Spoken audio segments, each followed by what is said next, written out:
Hello friends, welcome back to the channel. मेरा नाम है आलोक और आप देख रहे हैं स्पोर्ट्स इंडिया 13। आज जिस हम टॉपिक पे बात करने वाले हैं उससे स्टार्ट करने से पहले मैं चाहता हूं आप ये वीडियो देखें। गाँव के ये देखिए, ये सर को कुछ हो गया ना, एक बाप है हमारे लिए, वो हमारे सब कुछ है, हमारे लिए वो सब कुछ है, हमारे गुरु है वो।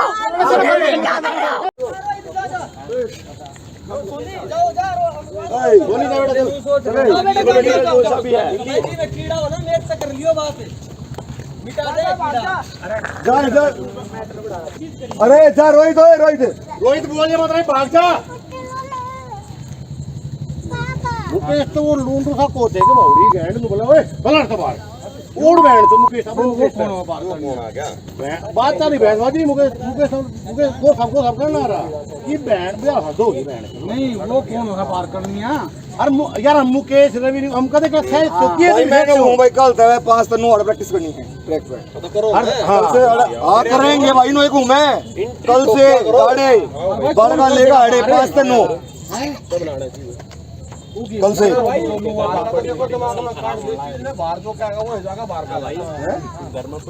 काम के चल, काम के चल लगी भाई, पहला बता मैं छोड़ोगे सारे काम में खड़ा, मेरा क्या कर लोगे बताओ।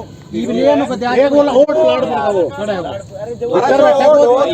हमारे घर में को अपना बाहर की चल लगी भाई, वो चौबड़े घर चाहो पे से खड़ी था, हमने जरूरत नहीं है ट्रैक की, बस हमारे चल लगी है जो बता दी तरता है शुरू में बता दी थी हमने रात। अरे वो विनोदी हमारे कोच चल लगे नहीं ना कहना कुछ भी नहीं, चलो बस तो कल तक 5 से 9 बड़ा रह मेरे सारे काम के बढ़िया गवा है 5 से 9 जुकर जी करे चालू चलो यार भाई ई तो एंट्री के आते एंट्री भी नहीं होगी साहब, ई भाई किसी काम के में जुकर जी करेगा नु करना सारे कोई एंट्री नहीं होगी, गलती बस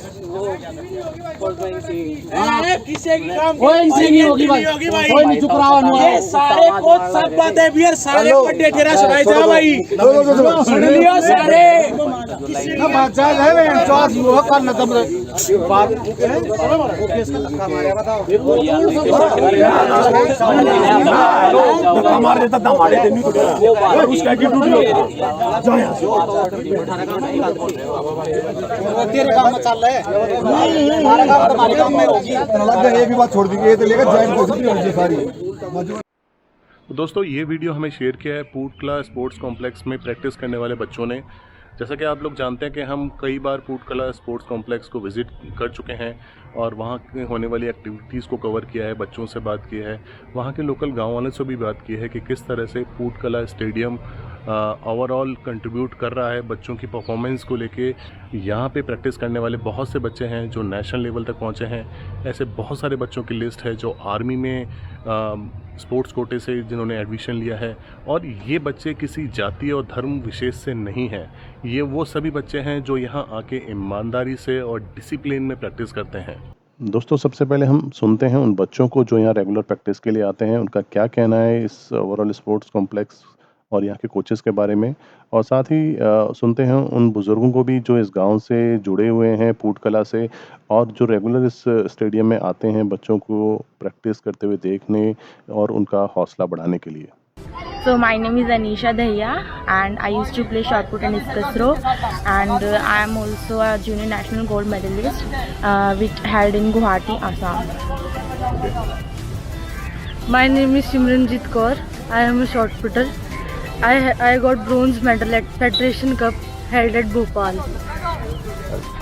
Hi, my name is Yash Chigara. I play shot put and I got medal at Guwahati, Assam at junior national. मेरा नाम प्रदीप माथुर है और कोच साहब मुकेश वत्स की गाइडेंस में डिस्कस थ्रो करता हूं मैं, और मैंने इंटरनेशनल लेवल पे इंडिया को रिप्रेजेंट किया है मास्टर्स मीट में, वर्ल्ड चैम्पियनशिप में मेडल है मेरा। और कोच साहब ने बहुत सपोर्ट किया, बहुत पॉजिटिव माहौल दिया है। नॉर्मल रूटीन में होता है उससे भी कुछ ना कुछ हटके अलग कोच साहब कुछ ना कुछ करवाते रहते हैं बच्चों के लिए, और बाहर से भी आउटसोर्स कराते हैं कि बच्चों को किसी चीज़ की कमी ना हो। और हम कोच साहब के प्रयास से बहुत ज़्यादा खुश हैं, और ऐसा कोच हर ग्राउंड पे होना चाहिए। मेरा नाम पुनीत कुमार है, मैं 100-200 मीटर लॉन्ग जंप प्लेयर हूँ, और मैंने दिल्ली स्टेट में गोल्ड मेडल लॉन्ग जंप में 100 मीटर में दोनों अचीव किया है 4 ईयर तक। हमारे पास सिंथेटिक ट्रैक है, हमारे पास बहुत अपॉर्चुनिटी है कि हम और बेस्ट करें, अच्छा करें। सारी सुविधाएं अब मिल रही है धीरे धीरे। Thank you. My name is Karan Daya and I'm 22 years old. I came to the Pootkala Sports Complex first in 2017 July, and it's been 4 years since I've been training for athletics 400 meters and 800 meters. I started my athletics journey under Mukesh sir only, and it's been a great experience. This was a cinder track 4 years ago, and then it got converted into a synthetic track. मैं गांव पूटकला से कंवर सिंह बब्बी, और हमारे गांव को इसमें बहुत ही ज़्यादा सुविधा मिल रही है। जैसे कि सिंथेटिक ट्रैक बन गया, कोच साहब हैं जो अपने वो बहुत ही एक एक बच्चे पर निगरानी रखते हैं कि भाई कौन क्या कर रहा है, क्या नहीं कर रहा है। यहाँ से काफ़ी बच्चे एथलेटिक में निकले भी हैं, और हम भी उम्मीद करते हैं कि हमारे गांव से भी कोई बच्चा निकले। बच्चे काफ़ी आते हैं यहाँ, और हमारे दिल्ली देहात का तो ये समझ लो कि ट्रैक बनने से बहुत बड़ा उद्धार हो गया। और हम तो कोच साहब के ऊपर डिपेंड हैं भाई, जो ये कहते हैं वैसे ही हम इनकी बातों को आगे पहुंचा देते हैं, और बहुत ही अच्छा कार्य करवा रहे हैं कोच साहब। यहाँ दिन रात मेहनत करते रहते हैं। भाई यही है भाई, हम तो चाहते हैं कि यहाँ से कोई ओलंपिक में जाए बच्चा, गोल्ड मेडल लेके आए, हमारे गांव का नाम हो, कोच साहब का नाम हो। फिर मुकेश सर के पास आए हम। मेरे कोच मेरे गांव से थे, मुझे उस टाइम पता नहीं था मुकेश सर मेरे गांव से ही है। वो तो जिसने ज्वाइन किया, मैंने ट्रैक ज्वाइन किया, उसके बाद नेशनल खेलने के बाद ज्वाइन किया मैंने। जनवरी के आसपास मैंने ज्वाइन किया था 2009 में। तो मुझे बाद में पता लगा कि मुकेश सर मेरे गाँव के हैं। फिर मुकेश सर ने करवाई, मेरे को ट्रेनिंग करवाई। उसके बाद धीरे धीरे स्कूल लेवल में, स्कूल नेशनल में मेडल लिए, रिकॉर्ड बनाए, इंटर जोन में मेडल, रिकॉर्ड विद रिकॉर्ड के साथ, मतलब धीरे धीरे अचीव करता रहा, अपनी लाइफ में इम्प्रूवमेंट करता रहा। तो दोस्तों, आपने सुना कि बच्चों का कितना मोरल हाई है। यहाँ पे जो ओवरऑल गांव से लोग आते हैं, बुज़ुर्ग लोग आते हैं, वो कितने उत्साहित हैं यहाँ पे बच्चों की ट्रेनिंग देख के, और किस तरह से एक स्कूल का सिंपल बच्चा इस ग्राउंड से निकलकर एक इंटरनेशनल ओलंपिक ट्रैक तक पहुँचा। ये सब इसी ट्रैक की और यहाँ के कोचेस की ही देन है। तो अचानक ये सब बवाल हुआ क्यों? तो इस सब को जानने के लिए चलिए चलते हैं और देखते हैं आखिर इन सब की शुरुआत हुई कैसे। तो दोस्तों, आपको क्या लगता है इस वीडियो में जो ये इतनी भीड़ दिखाई दे रही है स्टेडियम में, वो क्या प्रैक्टिस करने आई है? आप इन लोगों की बॉडी लैंग्वेज देख सकते हैं कि किस तरह से यहाँ ये सिर्फ टाइम पास करने आए हैं, लोगों को परेशान करने आए हैं। और इस ओवरऑल बात की शुरुआत हुई इस बात को लेके कि इस तरह के लोगों को यहाँ एंट्री करने से रोका जाता है, क्योंकि ये लोग ना तो प्रैक्टिस करते हैं, ना किसी को प्रैक्टिस करने देते हैं, और ना ही प्रॉपर रजिस्ट्रेशन करा के अंदर आते हैं, और ना ही प्रॉपर एंट्री करते हैं। तो इस तरह से यहाँ पे सिर्फ इस बात की दादागिरी करना कि ये स्पोर्ट्स कॉम्प्लेक्स हमारे गाँव का है और हमारे गाँव की प्रॉपर्टी है, तो ये आप सोच सकते हैं किस तरह की मेंटलिटी है। इस तरह से अगर ये ट्रैक पे घूम रहे हैं और कोई बच्चा ट्रेनिंग कर रहा है, रनिंग करके आ रहा है बहुत स्पीड में, तो उसको कितनी ज़्यादा इंजरी हो सकती है, जिससे रिकवर करने के लिए उसे सालों भी लग सकते हैं। तो यहाँ बात सिर्फ इतनी सी है कि लोगों के ईगो हर्ट हो जाते हैं छोटी छोटी बातों को लेके कि एंट्री करके आइए, या यहाँ पे इधर उधर ना घूमिए, एक पर्टिकुलर लाइन में या एक पर्टिकुलर ट्रैक पे ही चलिए, दूसरे ट्रैक्स को फ्री छोड़ दीजिए। ये सब छोटी छोटी बातों में ही लोगों के ईगो हर्ट जाते हैं, और इन्हीं सब चीज़ों को छुपाने के लिए, अपनी गलतियां छुपाने के लिए फिर यही लोग आके इकट्ठा होते हैं और कहते हैं कि यहाँ पे धांधली हो रही है, स्टेडियम में हमें एंट्री से रोका जाता है, और कई सारी और दूसरे आरोप लगाए जाते हैं। अगर इन आरोपों में सच्चाई है तो प्रॉपर कंप्लेंट की जा सकती है, ना कि स्टेडियम में ज़बरदस्ती घुस के यहाँ का माहौल को टेरिफाई करना चाहिए। उनकी शिकायत कीजिए जो संबंधित अधिकारी हैं, और उनसे यहाँ पे कार्रवाई करने की मांग कीजिए, ना कि ग्राउंड में पहुँच के या रात में 10 बजे पहुँच के ट्रेनिंग कर रहे बच्चों को परेशान कीजिए। हेलो, राम राम भाई सभी को। मेरा नाम मनीष है, मैं इंडियन आर्मी से बोल रहा हूँ। एथलेटिक गेम करता हूँ 10-12 साल से। और मुकेश वत्स कोच साहब जहाँ पे जो मुझे प्रैक्टिस कराते थे दिल्ली में पूटकला में, वहाँ प्रैक्टिस नहीं करने दे रहे गांव वाले, क्योंकि पहले वहाँ सिंथेटिक नहीं था, अब सिंथेटिक वहाँ पे बन गया है। और वो पहली लाइन में दूसरी लाइन में नंगे पैर घूमते रहते हैं और बोलते हैं हमारा ट्रैक है ये। और मेरे कोच साहब बोलते हैं कि पहली लाइन दूसरी लाइन छोड़ के ऐसे घूमना है तो ऊपर घूम लो, तो ऐसे बोलते हैं कि ये हमारा ट्रैक है।